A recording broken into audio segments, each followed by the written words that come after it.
Hello. पुन्हा एकदा स्वागत आहे मंडे म्युझिक्सला. आज आपण बोलणार आहोत जेनरिक स्ट्रॅटेजीज विषयी ज्या पोर्टरने दिलेल्या आहेत. त्याच्या अगोदर मंडे म्युझिक्स बद्दल थोडंसं.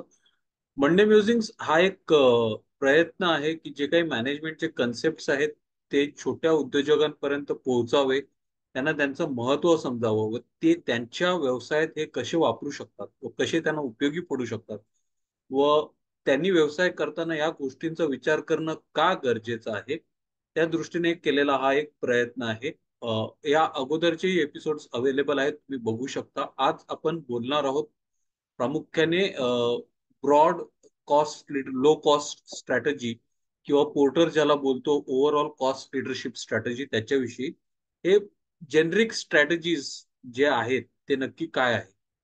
तर जेनरिक स्ट्रॅटेजीज हे बिझनेस लेवल स्ट्रॅटेजीज म्हणून सुद्धा ओळखल्या जातात. स्ट्रॅटेजीचे बेसिकली तीन प्रकार असतात. कॉर्पोरेट स्ट्रॅटेजी असते ज्याच्यामध्ये टाटा, रिलायन्स इंडस्ट्रीज, गोदरेज यासारखे जे उद्योग समूह आहेत त्यांचे वेगवेगळे व्यवसाय आहेत, त्यांची जी स्ट्रॅटेजी जे प्लॅनिंग करतात ती कॉर्पोरेट लेवलची होते. जे बिझनेस फक्त एक सिंगल लाईन ऑफ बिझनेस आहे ज्यांचं, ती लोक बिझनेस लेवल स्ट्रॅटेजी करतात. राईट. म्हणजे आता रिलायन्स मध्ये जर घ्यायचं झालं तर जिओ इन्फोकॉम आहे, तर जिओ इन्फोकॉम जे काही स्ट्रॅटेजीज करेल किंवा रिलायन्स स्मार्ट जे काही स्ट्रॅटेजीज करेल त्या सगळ्या बिझनेस लेवल होती. आणि त्याच्या खाली येते ती फंक्शनल लेवल स्ट्रॅटेजी, जी एखादा फंक्शन म्हणजे HR, मार्केटिंग, ऑपरेशन्स ती लोक जे काही करतात त्याला फंक्शनल लेवल स्ट्रॅटेजीज असं बोलतो आपण. बेसिकली हे तीन प्रकार आहेत. जेनरिक स्ट्रॅटेजीज जेव्हा आपण बोलतो ह्या गोष्टी बिझनेस लेवलवर केल्या जातात. म्हणजे माझ्या प्रोडक्टची कॉस्ट किती ठेवायची, मी व्हॉल्युम्स मध्ये माझा बिझनेस करणार की मी निश प्रोडक्ट्स मध्ये माझा बिझनेस करणार, माझी डिफरन्सिएशनची स्ट्रॅटेजी असणार किंवा फोकस्ड लो कॉस्ट असणार. म्हणजे मी काही मर्यादित सेक्टर्स मध्ये किंवा मर्यादित एरियामध्येच किंवा मर्यादित प्रोडक्ट मध्येच माझा बिझनेस करणार. आणि फोकस डिफरन्सिएशन स्ट्रॅटेजी म्हणजे हाय एंड प्रीमियम किंवा जे निश प्रोडक्ट आहेत जे अगदी मोजक्या प्रमाणात बनवले जातात, त्या सगळ्या गोष्टी येतात तिकडे. राईट. आज आपण फक्त बोलणार आहोत ब्रॉड लो कॉस्ट स्ट्रॅटेजी किंवा ओव्हरऑल कॉस्ट लिडरशिप, जी पोर्टरची ओरिजिनल टर्मिनॉलॉजी आहे. आज आपण त्याच्याविषयी बोलणार आहोत. आणि मी गेल्या वेळेस आपण जे काही डिस्कस केलेलं की व्हॉल्युम्स का महत्वाचे आहेत, राईट, आणि ते आज तुम्हाला दिसेल. आणि तो डिफरन्सिएशन समजणं का गरजेचं आहे की व्हॉल्युम्स आणि व्हॅल्यू याच्यामध्ये ओव्हरऑल कॉस्ट लिडरशिप मध्ये प्रामुख्याने फोकस जो आहे तो कॉस्ट वरती आहे. राईट. पण त्याचा अर्थ असा नाही, आपण ते नंतर सुद्धा बोलणारच आहोत, त्याचा अर्थ असा नाही की मी माझ्या प्रोडक्ट मध्ये आणि सर्व्हिस मध्ये काही कमतरता राहील किंवा मी काही कॉम्प्रोमाइजेस करेन. राईट. So will start. आता जेव्हा आपण कॉस्ट लिडरशिप बोलतो, ओव्हरऑल कॉस्ट लिडरशिप, तेव्हा कॉस्ट अशा प्रकारे आपल्याला वाचवायची आहे किंवा असं आहे की माझा जो प्रोडक्ट आहे किंवा माझी जी सर्व्हिस आहे ती बनवण्याची, की ती प्रोव्हाइड करण्याची जी सर्व्हिस आहे, ती जी माझी जी तरा आहे ती मी कमी खर्चात देऊ शकतो. पण माझा कॉम्पिटिटर मला तिकडे मॅच नाही प्राइसिंग मध्ये किंवा कॉस्ट मध्ये. आणि त्याच्याकरता मला एक ऍडव्हान्टेज येतो. आता हा ऍडव्हान्टेज कशा प्रकारे येतो, तर खूप मोठा व्हॉल्यूम माझा मार्केट शेअर आहे त्याच्यातून येतो. राईट. सो क्वालिटी रिड्यूस नाही करायची आहे. Please understand, overall cost leadership जेव्हा आपण बोलतो तेव्हा क्वालिटी कमी नाही होत कुठेही. पण काही ठिकाणी कशा प्रकारे आपल्याला कॉस्ट कमी करता येतील त्याच्याबद्दल विचार करणं खूप गरजेचं आहे. आणि त्याचे थोडेफार काही प्रकार आपण जे आहेत जे पोर्टर सांगतो त्याच्याबद्दल आज आपण बोलू आणि समजून घेऊ. जितकं जास्त प्रॉफिट, राईट, जितकं जास्त मार मार्केट शेअर असेल आपला, त्याच्या हिशोबाने आपण कॉम्पिटिटर्सना अंडर प्राइस करू शकतो. म्हणजे माझा कॉम्पिटिटर 100 रुपयाला विकतोय, मी कदाचित तोच प्रोडक्ट 80 रुपयाला विकू शकतो. का? तर माझी जी कॉस्ट आहे ती प्रोडक्ट बनवण्याची ती कमी आहे. आज घडीला चायनीज कंपन्यांची या बाबतीत मक्तेदारी आहे.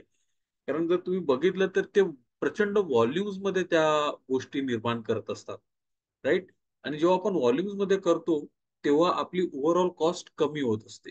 राईट. आणि जेव्हा माझं प्रॉफिट मार्जिन जास्ती असेल, माझी मार्जिन जास्ती असेल, तेव्हा माझा रायव्हलने जरी त्याचा प्राइस कट केला तरी माझा इम्पॅक्ट नाही पडत त्याच्यावर, राईट. आणि बाकीच्या गोष्टी ज्या आहेत, दुसऱ्याने जरी प्राइस कट केलं म्हणजे तो 100 रुपयाला त्याला पडतंय, त्याने 100 रुपयावरून जरी तो 90 वरती आला तरी सुद्धा आपण त्याची प्राइसिंग कट करू शकतो, कारण आपल्याला 80 रुपयाला तो प्रोडक्ट पडतोय बनवायला, right. So that is the difference. 20 rupees हा आपल्याला बेनिफिट मिळतो. ओके. कॉस्ट लिडरशिप जेव्हा आपण बोलतो आणि ती कशा प्रकारे व का अचीव्ह करायची, राईट. पहिली गोष्ट जी आहे, कॉस्ट लिडरशिप अचीव्ह करायची असेल मला, तर माझ्याकडे इकॉनॉमीज ऑफ स्केल पाहिजे प्रचंड प्रमाणात. म्हणजे मी कधी गाडी बनवतो ती खूप मोठ्या प्रमाणात बनवणार. म्हणजे आता एक सिंपल एक्झाम्पल द्यायचं झालं, मारुतीचे जे एंट्री लेवल कार्स आहेत स्पेशली, राईट, ते कॉस्ट लिडरशिप मध्ये येतात. मारुती 800 ऑल्टो ते कॉस्ट इफेक्टिव्ह आहेत. म्हणजे बाकीच्या गाड्या जर बघितल्या, रोल्स रॉयस एकदम प्रीमियम सेगमेंट मध्ये जातात. मारुतीने जर एक ऑल्टो किंवा 800 ज्या काही आहेत त्यांच्या, त्या जर एक 1000 किंवा 500 जर गाड्या बनवायला चालू केल्या तर मारुतीला ते खूप महागात पडणार. सो मारुतीला तो व्हॉल्यूम मॅटर करतो. पार्ले जी बिस्किट आहे, पार्ले जी बिस्किट प्रचंड व्हॉल्यूम मध्ये बनवला जातो, राईट. तो याच्यामध्ये नाही बनवू शकत आपण. एफएमसीजी प्रोडक्ट्स विषयी अगोदर पण बोललेलो, पुन्हा एकदा एफएमसीजी प्रोडक्ट्स जे आहेत, जेव्हा आपण एका पर्टिक्युलर व्हॉल्यूम मध्ये बनवतो तेव्हा आपली ओव्हरऑल कॉस्ट निघते. तर पहिल्या गोष्ट आहे, जर मला कॉस्ट लिडरशिप वर जायचं असेल आणि राहायचं असेल, right, so I have to focus on building economies of scale. त्याच्यानंतर लर्निंग कर्व म्हणून एक शब्द प्रयोग आहे, राईट, की आपण अनुभवातून शिकतो. म्हणजे मी जेव्हा पहिल्यांदा एखादी गोष्ट किंवा एखादा प्रोडक्ट बनवतो तेव्हा तुम्हाला खूप खर्च लागतो बनवायला, राईट. पण जसं मी त्याच्यामध्ये हुशार होत जातो किंवा प्रावीण्य मिळवत होतो, right, the more I become expert at that product, तसं माझा हात बसतो. मला समजायला लागतं की कुठल्या क्वांटिटीमध्ये, कुठल्या प्रकारे, कशा प्रकारे त्याची फिनिशिंग मोल्डिंग असली पाहिजे, जेणेकरून माझी कॉस्ट कमी होईल. मला पहिल्यांदा बनवायला कदाचित 10 वेगवेगळे प्रयोग करावे लागले असतील, पण नंतर मग 10 वेगवेगळ्या प्रयोगानंतर मला ते बनवणं खूप सोपं जातं, right. So that is cost reduction. मी कशा प्रकारे कॉस्ट रिड्यूस करू शकतो. अगोदर जो बनवायला मला 10 वेळ लागायचं, राईट, तोच मी एक पहिल्या प्रयत्नात आता बनवू शकतो. दॅट इज, सो माझ्या एक्सपिरियन्स मधून मी हे शिकण्याचा प्रयत्न करतो आणि ते इम्प्लिमेंट करायचा प्रयत्न करतो. नंतर आपला कॉस्ट आणि ओव्हरहेड कंट्रोल जो आहे तो आपण खूप प्रमाणात कंट्रोल करायला पाहिजे. एक सिंपल उदाहरण, मला माहित नाही आपल्यापैकी कधी कुणी 5 स्टार करून एक चेन आहे, हाय, मॅकडोनल्ड सारखंच आहे.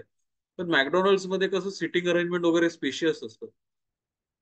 5 स्टारला ते छोटस दुकान घेतात, एक 5 ते 8 ते 10 लोकांची सिटिंग अरेंजमेंट होईल एवढी माफक अरेंजमेंट, बाकीचं kitchen, right. That is how they control cost. Burger किंगचे जर तुम्ही आउटलेट बघितले असतील, किंवा बर्गर किंग नाही, सॉरी, जम्बो किंगचे जर आउटलेट बघितलेले असतील, जम्बो किंगचा आउटलेट म्हणजे तो एक छोटासा स्टोर असतो, त्याच्यामध्ये वडे, बर्गर वगैरे, आणि बऱ्याचशा वेळा बसण्याची सुद्धा सोय नसते, फक्त तिकडे किचन आणि सर्विंग प्लॅटफॉर्म किंवा स्टँडिंग उभं राहून खायचं, right. That is the way. आता स्टँडिंग का, तर मी खुर्च्या मांडले, टेबल मांडले, तर माझी कॉस्ट वाढते. लोक तिथे कदाचित बसून राहतील. उभं राहून जर खाल्लं तर ते तेवढं जास्त वेळ थांबणार नाहीत किंवा रेंगाळणार नाही, right. These are ways to control cost. मग माझे टाईट कॉस्ट आणि माझे ओव्हरहेड पण ते खूप कमी ठेवतात. इनफॅक्ट तुम्ही जर बघितले छोटे छोटे बबल बी वगैरे किंवा 5 स्टार किंवा अगेन जम्बो किंग वगैरे, तिकडे कामाला जी लोक असतात ती सुद्धा 2 किंवा 3च असतात जास्त करून, ते त्यांच्यामध्येच ते मॅनेज करत असतात, right. They don't employ in large numbers, किंवा बेअर मिनिमम लागतील एवढीच लोक असतील त्या आउटलेटला, राईट.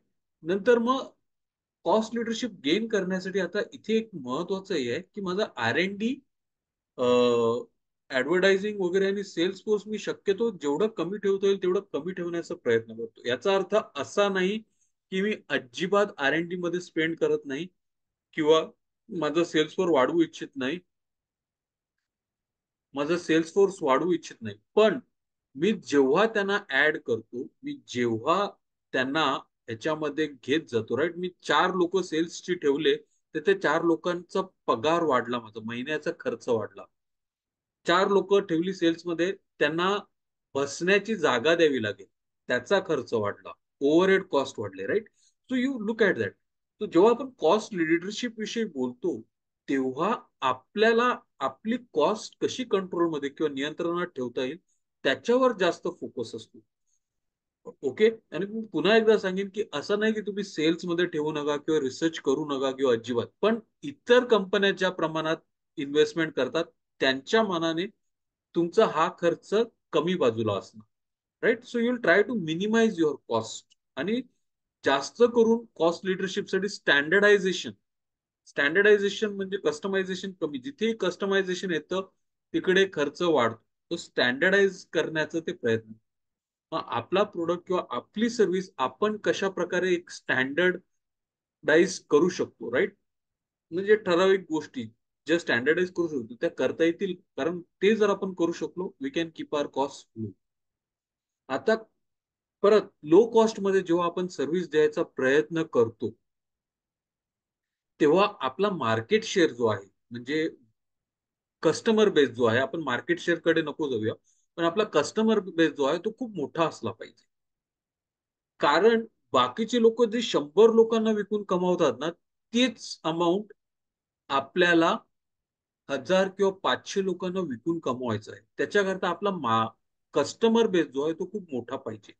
तर मग कॉस्ट कंट्रोलमध्ये ठेवायला किंवा कॉस्ट लिडरशिप करायला आपल्याला फायदेशीर होतं. आणि जितकं मोठं कस्टमर बेस असेल तितकं आपल्याला चांगलं, कारण मग आपला cost economies of scale, again the more number I am selling, म्हणजे ओव्हरऑल कॉस्ट कमी होते. आणि माझा एक फेवरेट एक्झाम्पल जो आहे, मी अगोदर पण दिलेला आहे, आज पुन्हा देतो. आपण व्हिजिटिंग कार्ड जेव्हा ऑफसेट प्रिंटरकडे प्रिंट करतो, राईट, तो त्याला ती स्क्रीन बनवावीच लागते. आपण जरी एक कार्ड बनवलं तरी त्याला ती स्क्रीन बनवावी लागते, आणि आपण जरी 1000 कार्ड प्रिंट केले तरी ती बनवावी लागते. मग तो 1000 कार्ड प्रिफर करतो, कारण त्याच्यामध्ये त्याचा सुद्धा खर्च निघतो, आपल्याला सुद्धा हे पडतं, ते कॉस्ट इफेक्टिव्ह पडतं, राईट. सेम वे तुमची कस्टमर बेस जेवढी जास्त असेल, जेवढे जास्त कस्टमर्स तुमच्याकडे असतील, तेव्हा तुम्हाला ती लो कॉस्ट देणं शक्य होतं. आणि तुमची जी काही रॉ मटेरियल इनपुट कॉस्ट आहे ती तुम्हाला देणं शक्य होतं. जर नसेल तर मग त्या भानगडीत पडू नका, because it will impact you. ते कसं ते मी पुढे सांगतो, राईट. आणि जे रॉ मटेरियल्स लागतात त्याच्याशी तुम्हाला एक ऍक्सेस असला पाहिजे. चायनाचं एक उदाहरण देईन मी इथे. चायनाने जे काही लिथियम लागणार आहे, ज्या देशांमध्ये लिथियमचा साठा आहे, चायनाने त्या देशांमध्ये व्यावसायिक करार केलेले आहेत, म्हणजे ट्रेड हे केलेले, अग्रीमेंट्स केलेले, जेणेकरून त्यांना तो ऍक्सेस प्रथम मिळतो. आणि त्याच्याकरता बाकीच्या लोकांना मग चायना नाचू शकतो हाताच्या बोटावर, because they have access to that raw materials, right. मग आपल्याकडे असं काही आहे का, म्हणजे मी जर माझ्या कस्टमरला मला लो कॉस्ट द्यायची असेल, तर माझा जो रॉ मटेरियल सप्लायर आहे तो मला कमी किमतीत देऊ शकतो. आता अर्थात माझा कस्टमर बेस जर खूप मोठा असेल ना, तर मी माझ्या रॉ मटेरियल सप्लायर जो आहे त्याच्याबरोबर नेगोशिएट करू शकतो. किंवा त्याला सांगू, बघ बाबा, माझ्याकडे एक हम्म. 10,000 कस्टमर आहेत, मी तुला तेवढा बिझनेस व्हॉल्यूम देऊ शकतो, आता काय करते? तर तू मला किती कमी करू शकतोस ते मला सांग, right. So access to raw material आपल्याकडे आहे. Maintain a wide line of products.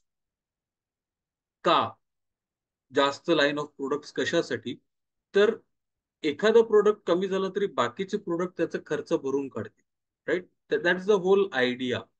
आणि जसं मी सांगितलं, अक्रॉस कस्टमर ग्रुप्स फोकस करणं गरजेचं आहे.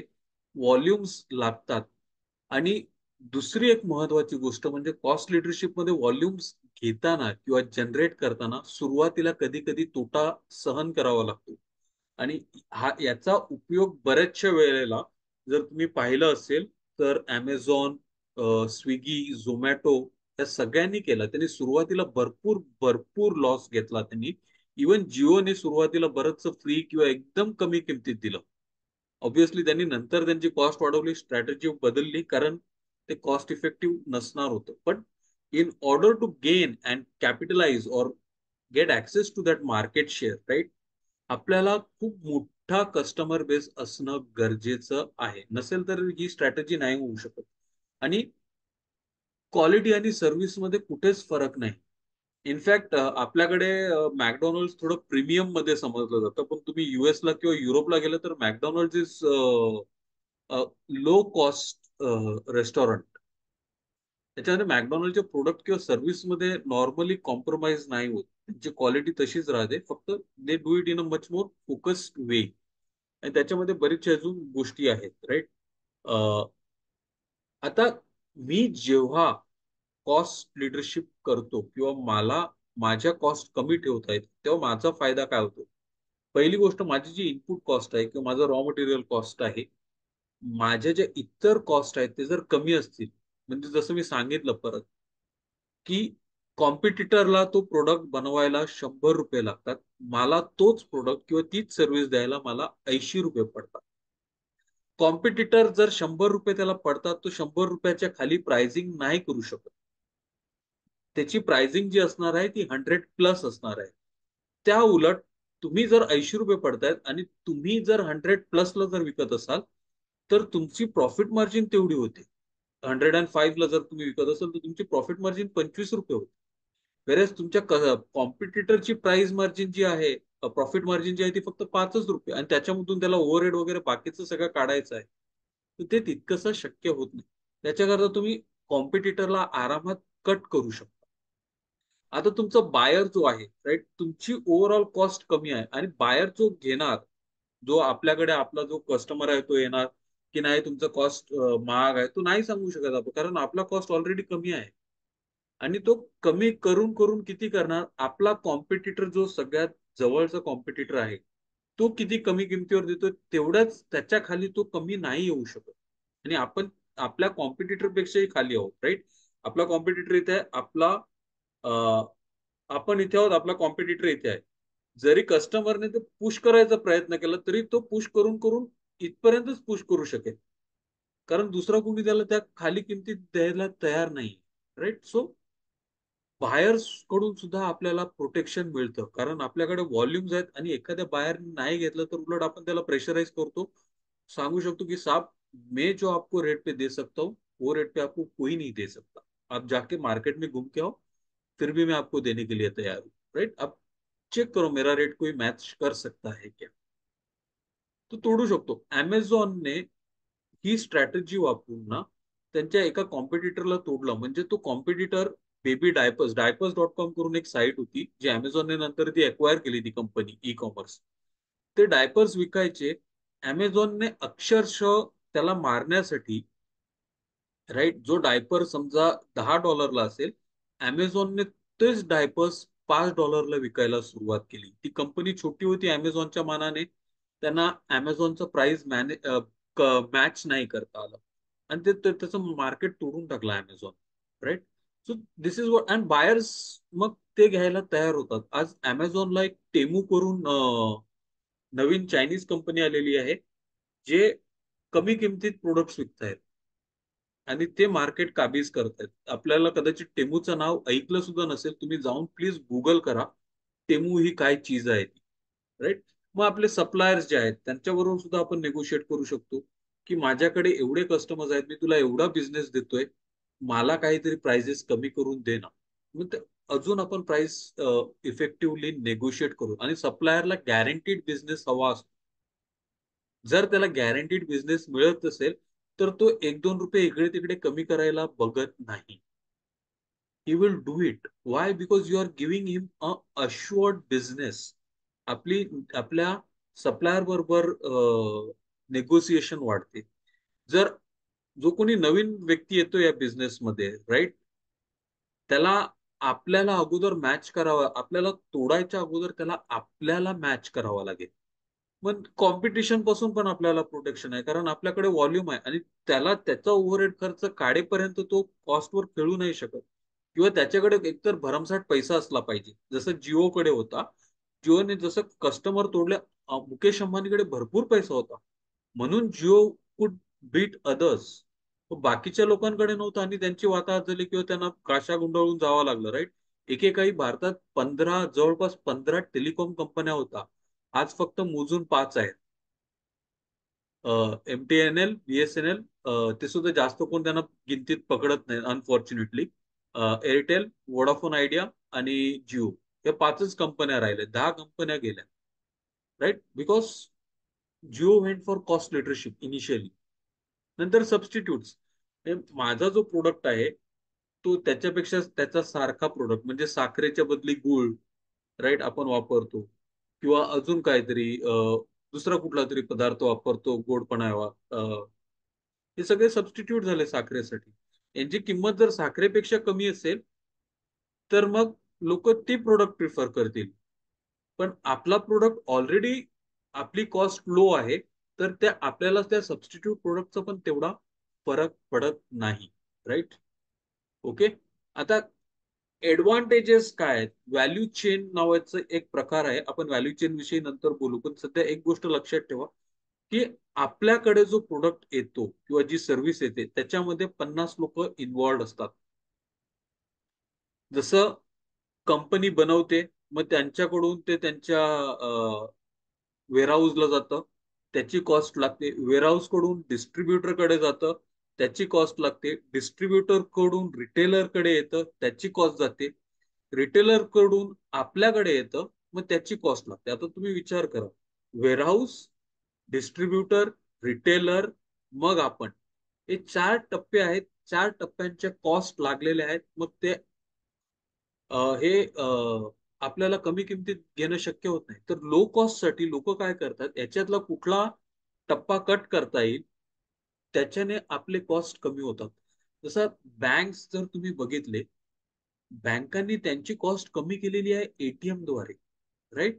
एटीएम साठी त्यांना किती जागा लागते? एक छोटीशी मशीन, एका वेगळ्या वेळेला एक व्यक्ती उभी राहील एवढी जागा. राईट. त्यांनी त्यांची जी, म्हणजे बँकेत जा, तो टेलर कॅशियर कडे जा, स्क्रोल करा, टेलर कडून पैसे घ्या, मुजा चेक करा, नंतर मग तो पासबुक प्रिंटर कडे जा, पासबुक, या सगळ्या गोष्टी उडवून टाकल्या त्याच्याने. एकाच ठिकाणी आपल्याला सगळं, बऱ्याचशा सर्व्हिसेस मिळत आहेत. राईट. आणि ते फक्त कॅशच नाही, तर त्याच्यामधून चेकबुक, पिन जनरेशन, आणि अजून बऱ्याचशा 3-4 गोष्टी आपण करू शकतो. बाकीचे कुठले बिल भरायचे असतील तर ते भरू शकतो. Right. That is how they reduce the cost. मग माझ्या बिझनेसमध्ये, माझ्या व्यवसायात मी कुठे, कशी कॉस्ट कमी करू शकतो, कुठल्या ऍक्टिव्हिटीज ज्या आहेत ते मी जर काढले, प्लीज अंडरस्टँड, लक्षात ठेवा, आपल्याला कुठेही क्वालिटी किंवा सर्व्हिस वरती कॉम्प्रोमाइज नाही करायचा आहे. पण ह्या गोष्टींवर कॉम्प्रोमाइज न करता काय करू शकतो? जसं एअरलाईन मध्ये ना, जर तुम्ही उडान हा पिक्चर पाहिला असेल, सूर्याचा, जो डेक्कन एअरलाइन्स वरती आधारित आहे, त्याच्यामध्ये तो कॉस्ट कमी ठेवण्यासाठी तो तिकीट डायरेक्ट विकायला स्टार्ट करतो. राईट. तो ऑनलाईन वेबसाईटवर तो तिकिटिंग एजंट्स कडून जात नाही, कारण तिकिटिंग एजंट्स कडे गेला असता तर तिकिटिंग एजंटचं कमिशन, त्याची कॉस्ट वाढली असती, मग त्याला तो लो कॉस्ट नसता देता आला. त्या सगळ्या गोष्टी आहेत, that is related to value chain. हे आपल्या बिझनेसची व्हॅल्यू चेन काय आहे हे तुम्ही समजू शकता का? विचारा प्रश्न. माझ्याकडे, मी जो काही प्रोडक्ट बनवतो की सर्व्हिस बनवतो त्याच्यामध्ये किती टप्पे येतात, तो प्रश्न विचार, आणि तो कुठला टप्पा मी उडवू शकतो. राईट. ते महत्वाचं. आपल्याकडे युरेका फॉब्सचं सुद्धा खूप सुंदर उदाहरण आहे. Eureka Forbes direct to customers, एकेकाळी त्यांच्याकडे सेल्समॅनची फौज होती, आणि ते सेल्समॅन दारोदारी जाऊन विकायचे, डायरेक्ट कस्टमरला विकायचे. मध्ये रिटेलर, डिस्ट्रीब्युटर वगैरे कोण नाही, direct to the customer from company. प्रचंड त्यांनी खूप फायदा कमावला. युरेका फॉब्स व्हॅक्युम क्लीनर आणि ॲक्वागार्ड, राईट, हे दोन त्यांचे प्रोडक्ट तुफान गाजले. राईट.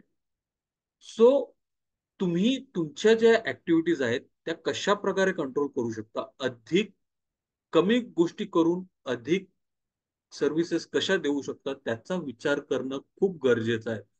आज नाही केला तर उद्या तरी तुम्हाला तो विचार करावा लागणार आहे. राईट.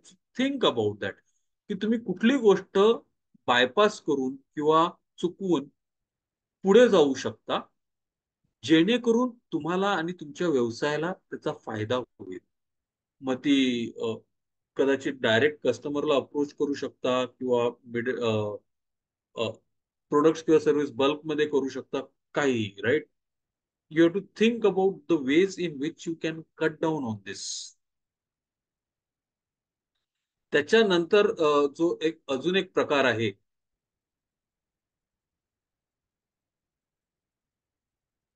त्याच्यानंतर जो अजून एक प्रकार आहे कॉस्ट ड्रायव्हर्स, राईट. मी जो काही व्यवसाय करतो त्याच्यामध्ये कॉस्ट, कशा कशा गोष्टींनी माझी कॉस्ट वाढते.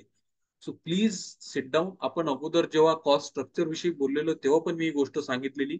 आज पुन्हा सांगतोय, जर कॉस्ट स्ट्रक्चरचा एपिसोड आहे आपला, तुम्ही जाऊन तो बघू शकता. कॉस्ट, तुम्ही प्रत्येक ऍक्टिव्हिटी जी करता, इट्स अ कॉस्ट, राईट. तुम्ही बसा आणि प्रत्येक ऍक्टिव्हिटी लिहून काढा. त्याच्या समोर त्या ऍक्टिव्हिटीचा खर्च लिहा, की मला ही ऍक्टिव्हिटी करायला एवढा खर्च येतो.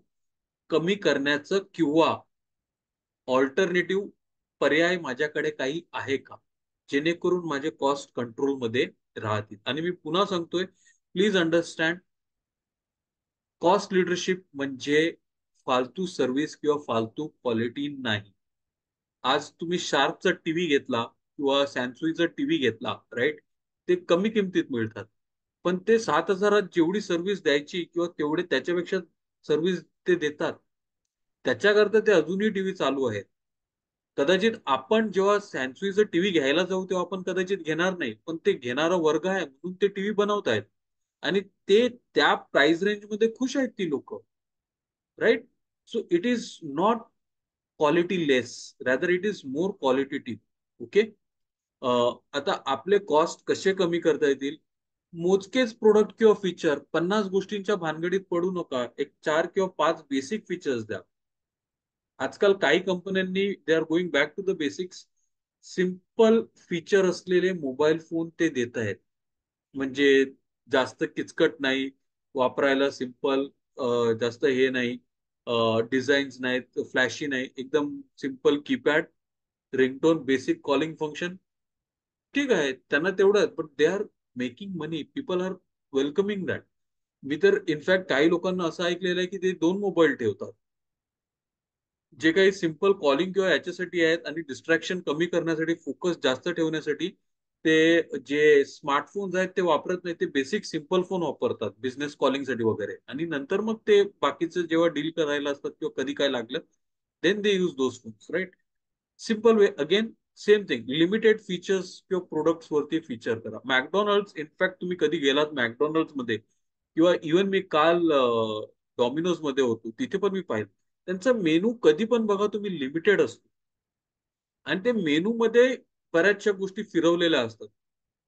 70 ते 80% सेम असतात, फक्त टॉपिंग मध्ये डिफरन्स असतो, राईट.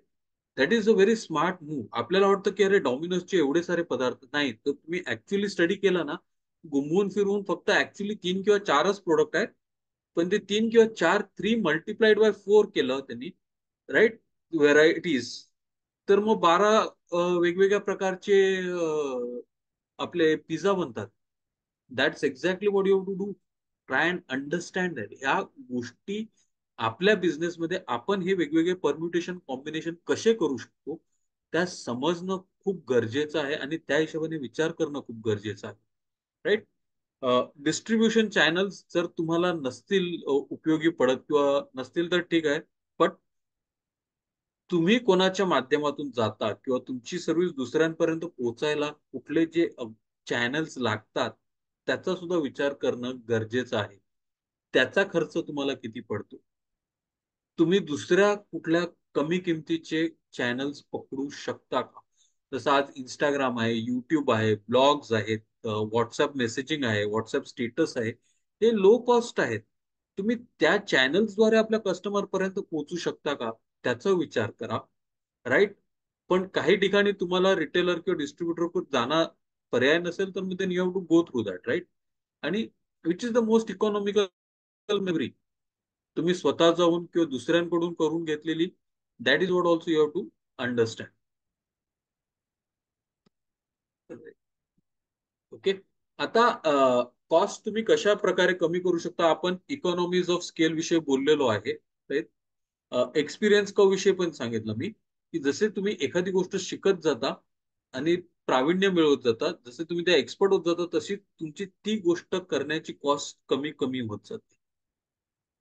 तुम्ही जर प्रोडक्ट किंवा सर्व्हिस प्रोव्हाइड करत असाल तर फुल कॅपॅसिटीवर देण्याचा प्रयत्न करा, जेणेकरून तुमचा कॉस्ट कमी होईल.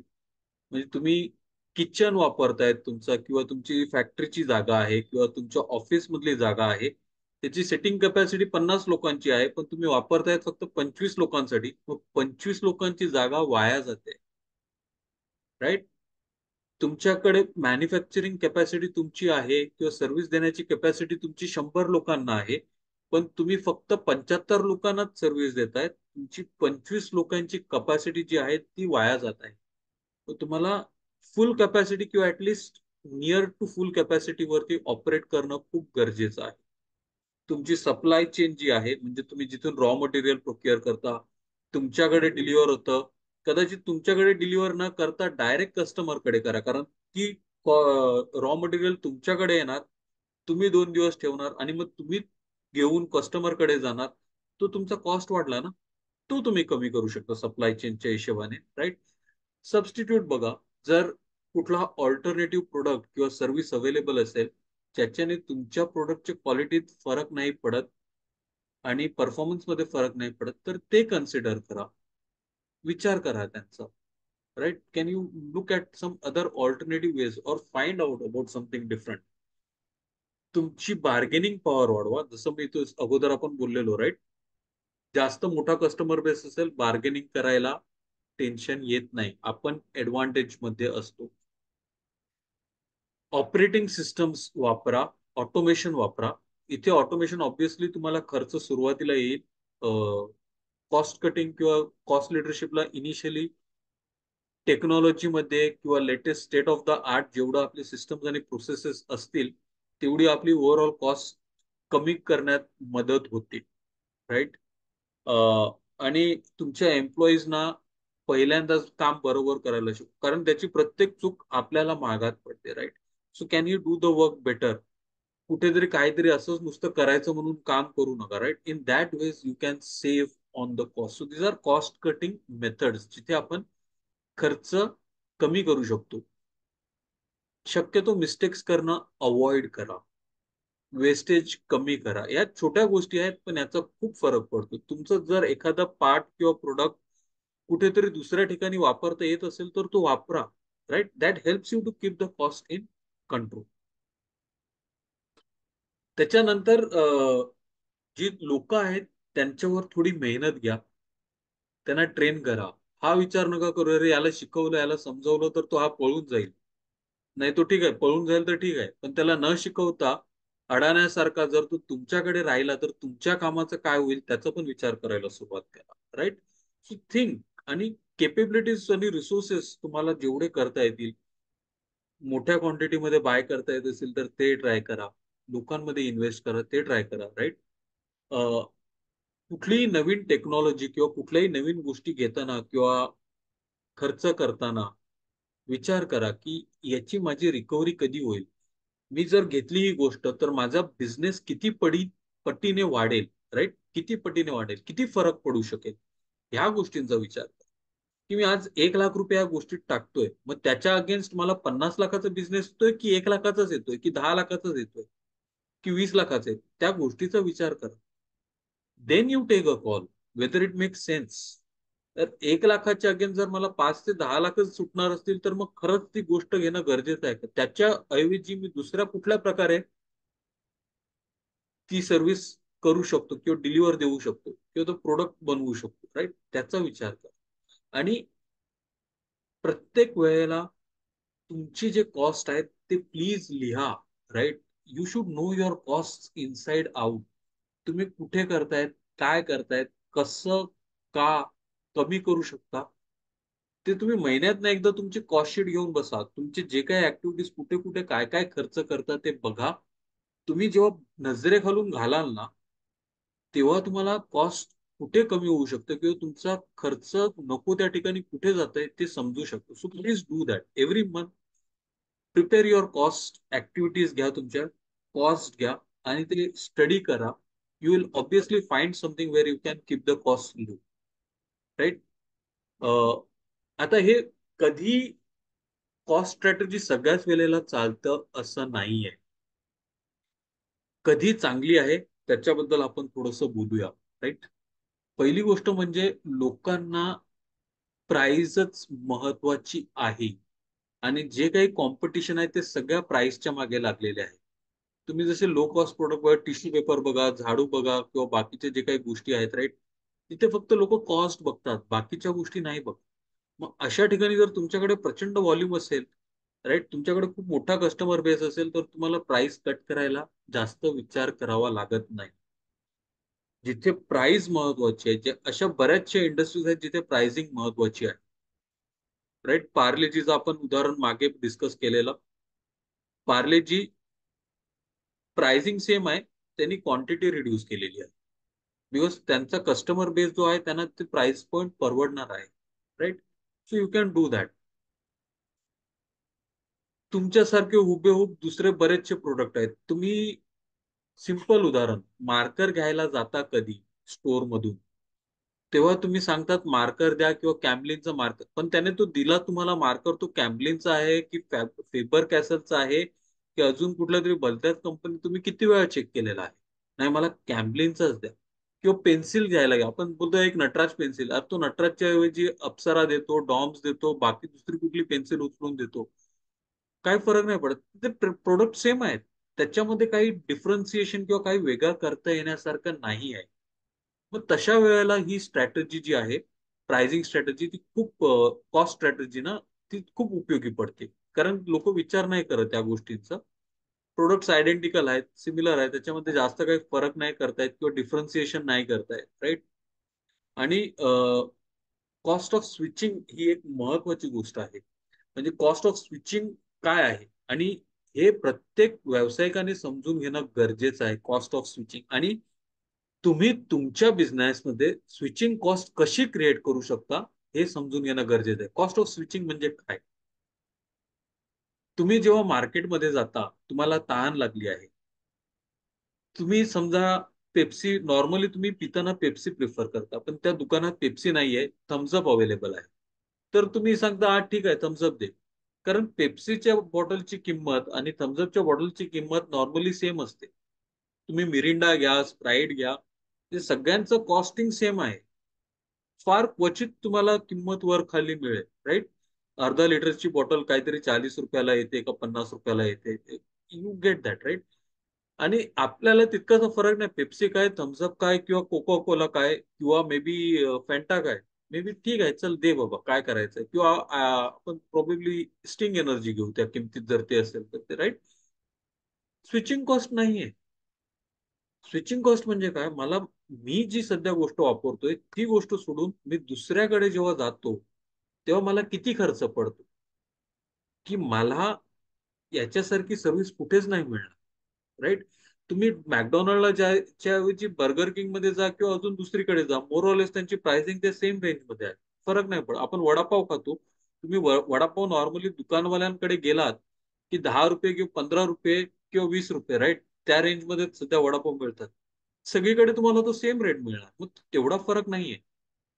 हा, जर तुम्ही ताजमध्ये गेलात, तोच वडापाव तुम्हाला एक 400-500 रुपयाला मिळेल. तुमची कॉस्ट ऑफ स्विचिंग खूप झाली ना, 20 रुपयापासून डायरेक्ट तुम्ही 400 गेलात. That is the cost of switching. ते 380 रुपये जे आपण एक्स्ट्रा देतो ना, that is the cost of switching. जाणार का आपण ताजकडे? नाही, ते 20वाल्याकडेच राहणार. राईट. तो स्विचिंग कॉस्ट महत्वाची आहे, ते समजून घ्या. आणि तुम्ही कशा प्रकारे तुमच्या कस्टमरसाठी व्हॅल्यू एडिशन देऊन किंवा दुसऱ्या कुठल्या गोष्टीने ही स्विचिंग कॉस्ट क्रिएट करू शकतात, ते विचार करणं गरजेचं आहे. आणि दुसरी गोष्ट ना, बायर खूप प्राइस सेन्सिटिव्ह आहेत. सर थोडं काही कमी करा, मॅडम थोडं काही कमी करा, अरे एवढं महाग परवडणार नाही. तशा वेळेला ही स्ट्रॅटेजी खूप चांगली चालते. राईट. आता सगळ्यात सगळ्यात महत्वाचं म्हणजे, हे एवढं जेवढं काही लिहिलेलं आहे त्याचं एक सिंपल गोष्ट, की कॉस्ट कमी करते वेळी फक्त प्राइसिंग वरती कधीच लक्ष नाही द्यायचं. कॉस्ट कमी करतायत ठीक आहे, पण आपली व्हॉल्यूम्स वाढतायत, आपला बिझनेस वाढतोय, आपली ग्रोथ होते, याच्याकडे लक्ष देणं खूप गरजेचं आहे. जर तुम्ही फक्त आणि फक्त कॉस्ट कमी करत गेलात, तर तुमचा बिझनेस गेला म्हणून समजा. सो कॉस्ट ओव्हरऑल त्याच्याकरता पोर्टरने शब्द जो वापरलेला आहे ओव्हरऑल कॉस्ट लिडरशिप, राईट. फक्त आणि फक्त कॉस्ट वरती कधीच लक्ष देऊ नका. ओव्हरऑल कॉस्ट कशी कमी होईल त्याचा विचार करा. फक्त कॉस्ट कमी केली तर तुम्हाला बिझनेस करणं सोयीस्कर नाही, तुमचे प्रॉफिट मार्जिन नाही निघणार. So please don't just focus purely on cost नाही. ओव्हरऑल कॉस्ट लिडरशिप आहे. कुठल्या 10 ठिकाणातून 3 किंवा 4 ठिकाणी आपण कुठे कशी कॉस्ट कमी करू शकतो त्याच्याकडे लक्ष देणं महत्वाचं आहे. दुसरी गोष्ट, आपण जे काही करतो ते जोपर्यंत ते दुसऱ्याला जमत नाही तोपर्यंत आपण सेफ आहोत.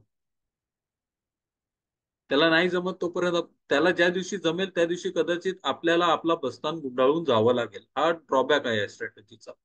कारण कॉस्ट आहे आणि कस्टमरला कॉस्ट पाहिजे. दुसरा कोणी उद्या 4 रुपयाला देऊ शकेल, आपण 5ला देतोय तर तो 4 रुपयावाल्याकडे जा, राईट.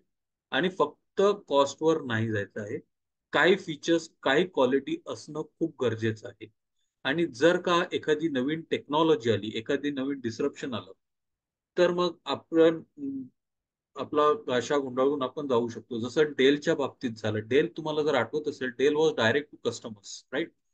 पण जशी टेक्नॉलॉजी ऍडव्हान्स होत झाली तसे बाकीचे लोक पण कमी किमतीत कम्प्युटर्स आणि सिस्टम्स बनवायला लागले आणि डेलचा जो ऍडव्हान्टेज होता तो डेल कडून दिसायला लागला. Technology advance. आपण जे काही करतोय ते कमी किमतीत करत असताना टेक्नॉलॉजिकल चेंजेस काय होतात त्याच्याकडे सुद्धा पाहणं खूप गरजेचं आहे, right. So basically these are the things that you need to be aware. That's it for today. आता जर काही तुम्हाला प्रश्न विचारायचे असतील किंवा काही क्वेश्चन्स असतील तर please feel free to ask. मला वाटतं समजलं ना तुम्हाला, म्हणजे काही समजलं नसेल तर प्लीज आस्क. पण कॉस्ट समजून घेणं एक व्यावसायिक म्हणून खूप खूप गरजेचं आहे. जर तुम्हाला तुमच्या बिझनेसमध्ये कुठे, कशी आणि का खर्च येतोय हे जर समजलं, then you can play in your business. आणि मोठे मोठे बिझनेसेस नॉर्मली तेच करतात. They are looking at their cost, they are seeing कुठे कसं आपण करू शकतो. वॉलमार्ट घ्या, इट्स लो कॉस्ट, राईट. किंवा साऊथ वेस्ट एअरलाइन्स जगातली एकमेव अशी एअरलाईन आहे जी कधीच लॉस नाही झाला. त्या बाकी सगळ्या एअरलाईन्सना कधी ना कधी लॉस झालेला आहे, कधी ना कधी घाटा झालेला आहे, कधी ना कधी त्या बँक्रप्सी फाईल केलेला आहे त्यांनी. पण साऊथ वेस्ट एअरलाइन्स आजपर्यंत प्रॉफिटेबल राहिलेली जगातली एकमेव एअरलाईन आहे. आणि त्यांचं जे हे आहे is purely on cost, purely on cost. ते दोन प्रश्न विचारतात. जर एखादी गोष्ट करायची झाली किंवा कमी करायची झाली त्याच्याने कस्टमरला इनकन्व्हिनियन्स होतो का आणि आपले कॉस्ट वाढणार नाहीत ना. या दोन प्रश्नांची उत्तर हो असतील तर ते ती गोष्ट करतात, right. So that is how they have maintain themselves. Yes, anybody has any questions or doubts please feel free to ask.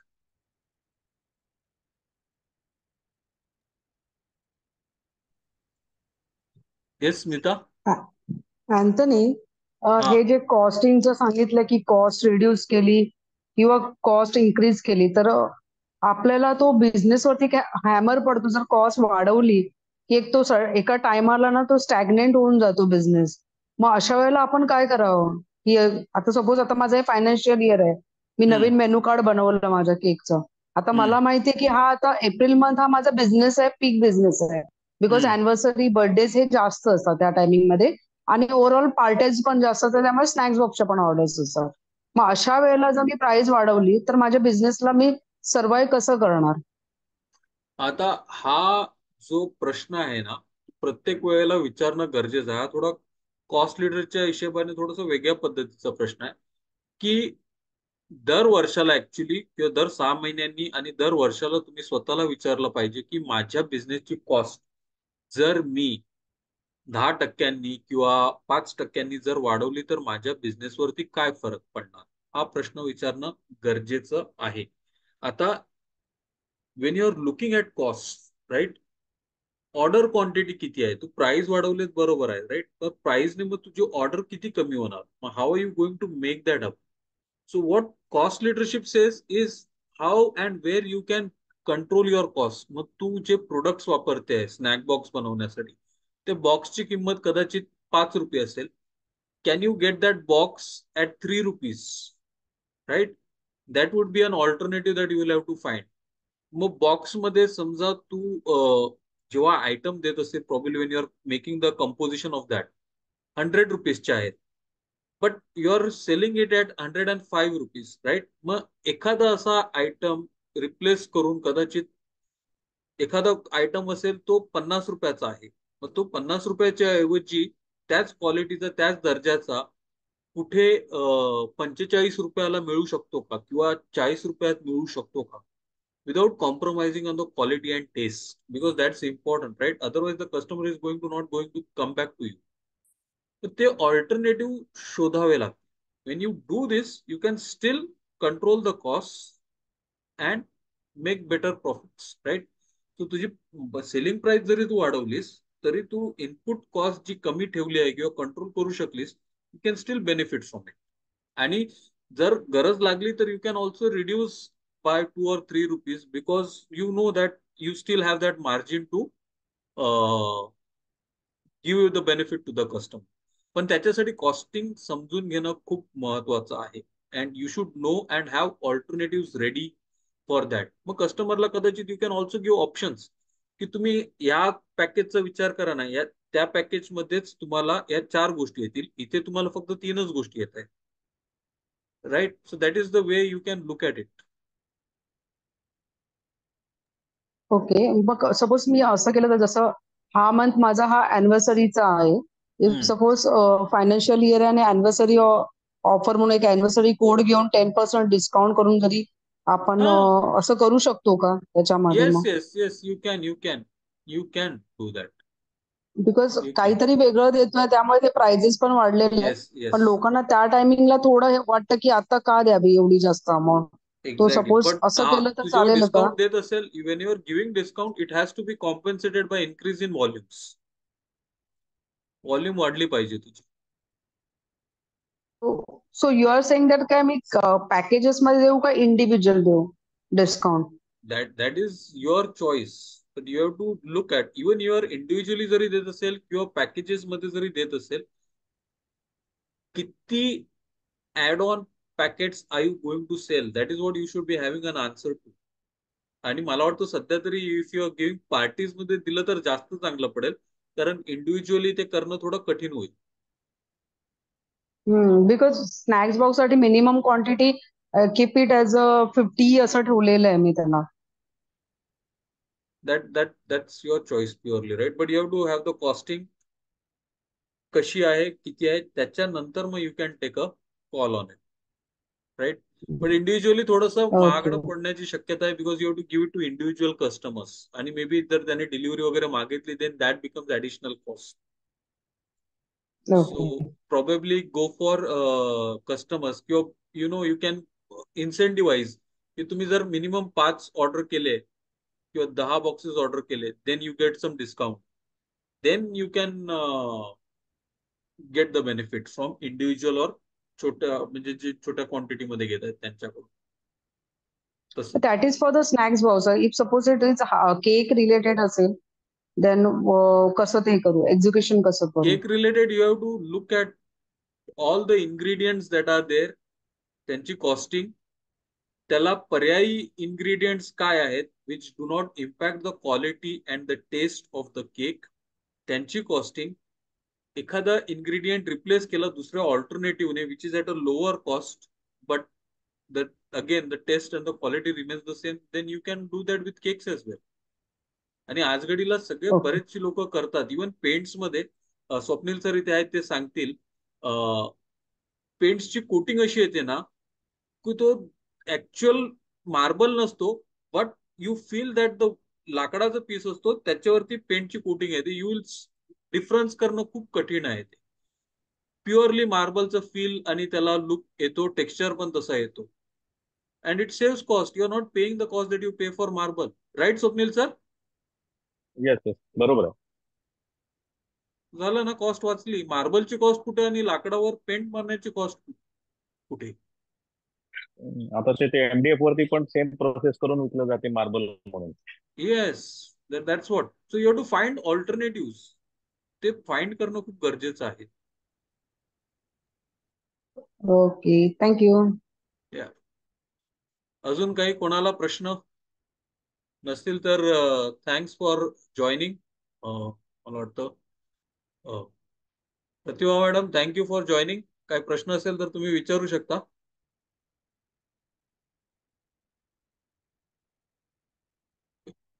I think she is not there. Anyways, Swapnil sir, Sachin, any questions? So No, not let's. now. हा. Yes. No, no, no, no, don't have. Okay okay, fine. So thank you for joining. आज धन्यवाद. आज 24 भाग आपले झालेले आहेत. पुढच्या सोमवारी 25th भाग आपण रेकॉर्ड करू. याचाच जेनरिक स्ट्रॅटेजीचा दुसरा भाग जो आहे डिफरन्सिएशनचा, आपण त्याच्याविषयी बोलू. की हे आपण आज व्हॉल्युम्स विषयी बोललो, राईट? ऑल कॉस्ट लिडरशिपसाठी व्हॉल्यूम खूप महत्वाची आहे. नेक्स्ट टाइम आपण डिफरन्सिएशन आणि व्हॅल्यू, राईट, त्याच्याविषयी बोलणार आहोत. So do join us for the next this thing that is there. आणि अजून एक, मी माझा फर्स्ट फिजिकल प्रोग्राम करतोय April 13th business model canvas. जर तुम्हाला इंटरेस्ट असेल, जॉईन करायचं असेल तर प्लीज माझ्याशी संपर्क साधा. And ask for the more details that are there. और तुम्ही जर ऑनलाईन बघत असाल, you can leave a message and then I try to reach you. Thank you very much. Bye.